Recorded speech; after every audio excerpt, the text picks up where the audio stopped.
Assalamualaikum warahmatullahi wabarakatuh.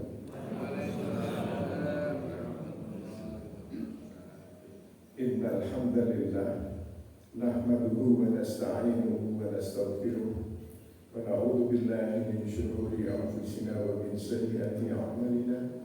May yahdihillahu fala mudilla lahu wa may yudlil fala hadiya lahu.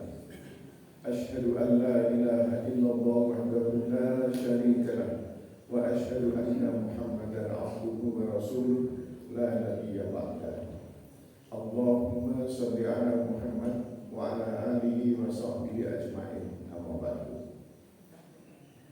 Ibu bapak jamaah salat subuh Masjid Darussalam yang saya cintai, mari kita panjatkan puji syukur kehadirat Allah Subhanahu wa taala yang telah menakdirkan kita bisa hadir kembali ke bumi pada hari ini. Semoga kita bisa memanfaatkannya dengan sebaik-baiknya untuk pengabdian kita kepada Allah Subhanahu wa taala. Salawat dan salam semoga tetap dilimpahkan pada junjungan kita Nabi besar Muhammad sallallahu alaihi wasallam yang telah menunjukkan kepada kita jalan kebenaran, yakni al-Islam. Judul pada pagi hari ini adalah membangkitkan kembali kejayaan Islam. Apakah kejayaan Islam belum kita rasakan? Sudah pernah kita rasakan, tapi kita sekarang sedang kembali terpuruk gitu ya, dan belum bangkit lagi. Karena itu saya memilih judul ini. Ibu bapak yang berbahagia, Allah berfirman, ya ini merupakan janji Allah di dalam surat Al-Anbiya ayat 105. Walaqad katabna fi zaburi min ba'di dzikri annal arda yarisuha ibadiyas shalihin. Dan sungguh telah kami tulis di dalam Zabur setelah tertulis di dalam Al-Dzikr, Lauh Mahfuz, bahwa bumi ini akan diwarisi oleh hamba-hambaku yang soleh. Jadi yang perlu kita beri perhatian di sini ada kata yang cetak merah itu ya, diwarisi, ya, diwarisi. Nah, yang mewarisi itu adalah hamba Allah yang soleh. Nah, berarti yang soleh itu yang seperti apa? Nanti akan kita kupas pada pagi hari ini. Di ayat yang lain surat An-Nur ayat 55, wa'adallahu alladhina amanu minkum wa amilus salihati la yastakhlifannahum fil ardi kama stakhlafal ladhina min qablihim. Allah telah menjadikan kepada orang-orang di antara kamu yang beriman dan mengerjakan amal soleh, bahwa Dia sungguh akan menjadikan mereka berkuasa di bumi, sebagaimana Dia telah menjadikan orang-orang sebelum mereka berkuasa. Nah, jadi di ayat sebelumnya tadi mewarisi bumi. Nah, di sini dijanjikan berkuasa di bumi.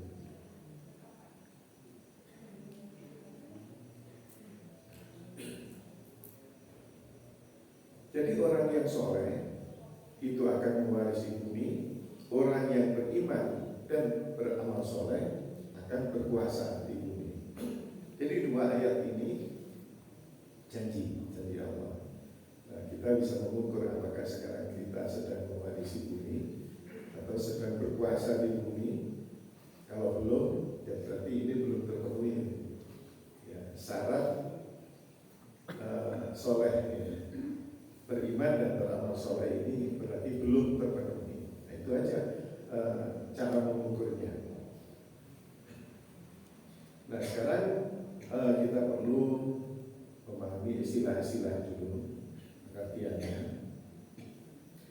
Kata soleh itu berasal dari soluha, yasluhu, solahan, yang artinya baik, tidak rusak dan patut. Ya. Itu ditinjau dari sisi kata. Nah, orang soleh adalah orang yang berperilaku dan berakhlak sesuai dengan ajaran-ajaran Al-Quran. Ya, sesuai dengan ajaran Al-Quran. Itu orang soleh. Di dalam Al-Quran, orang soleh adalah orang yang senantiasa membaca Al-Quran di waktu malam, melaksanakan sholat malam, tahajud, beriman dan beramal soleh, menyuruh kepada kebaikan, mencegah perbuatan mungkar, dan bersegera mengerjakan kebajikan. Ini dasarnya di surat Al-Imran ayat 113 sampai 114 dan surat Al-Ankabut ayat 9. Nah, itu ya kalau dilihat ciri-cirinya lah, katakanlah. Ya kalau belum semua terpenuhi, tapi kita berusaha untuk menuju seperti itu. Dalam surat Al-Imran ayat 113, laisu sawa ya bin ahlul kitabi ummatun qa'imatun yatluna ayatillahi ana al-laili wa hum yasjudun. Mereka itu tidak seluruhnya sama. Di antara ahli kitab ada golongan yang jujur, mereka membaca ayat-ayat Allah pada malam hari dan mereka juga bersujud salat.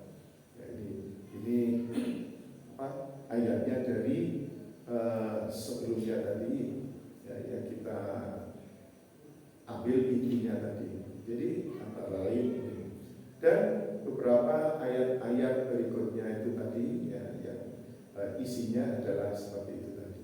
Nah sekarang secara singkat pengertiannya, amal soleh adalah perbuatan yang membawa kemaslahatan bagi sesama, yang dilakukan sesuai dengan petunjuk Allah dan contoh Rasulnya. Jadi intinya ya perbuatan baik sebetulnya, tetapi bukan sekedar baik, ya, tetapi atas petunjuk Allah dan Rasulnya.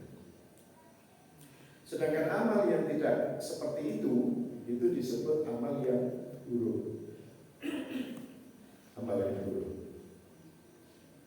Nah, perbedaan antara perbuatan baik dan amal soleh adalah bahwa amal soleh harus memenuhi 3 syarat, yaitu iman, ikhlas, dan ittiba. Ya. Sementara kebaikan itu tidak. Nah, ittiba ini berarti mencontoh, ya, mencontoh Rasul. Nah, jadi itu perbedaannya. Nah, kalau tidak seperti itu berarti tidak disebut sebagai amal soleh.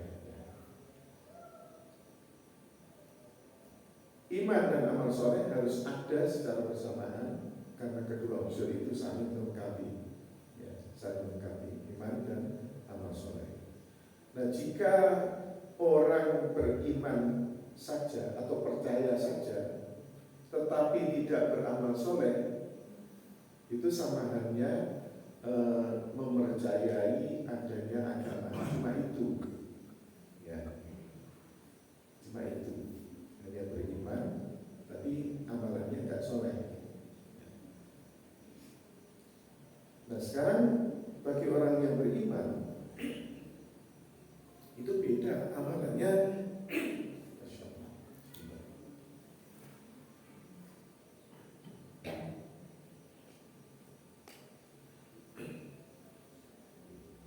Beda amalannya dengan yang tidak beriman. Amal atau perbuatan, karya, pekerjaan itu siapa saja bisa melakukannya. Bahkan amal baik pun itu siapapun bisa melakukan, ya, amal baik.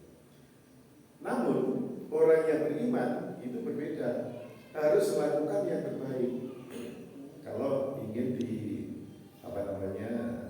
amalan kita itu disukai oleh Allah.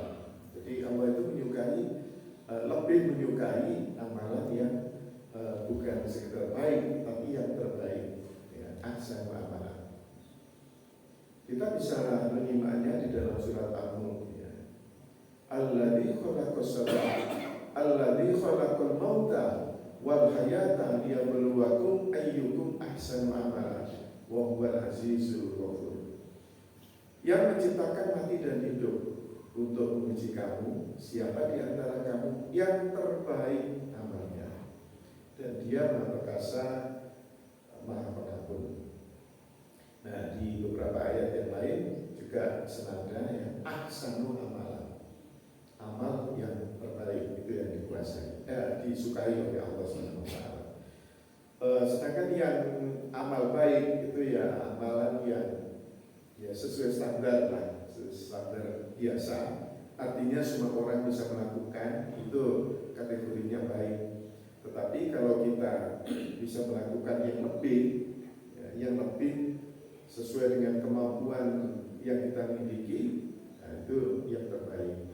Ini yang paling disukai. Nah sekarang maksud amal soleh pada surat Al-Anbiya 105 dan surat An-Nur 55 di atas itu untuk siapa? Jadi yang dijanjikan orang yang beramal soleh itu akan mewarisi bumi. Orang yang beriman dan beramal soleh itu akan berkuasa di bumi ya, jadi dua. Itu untuk siapa?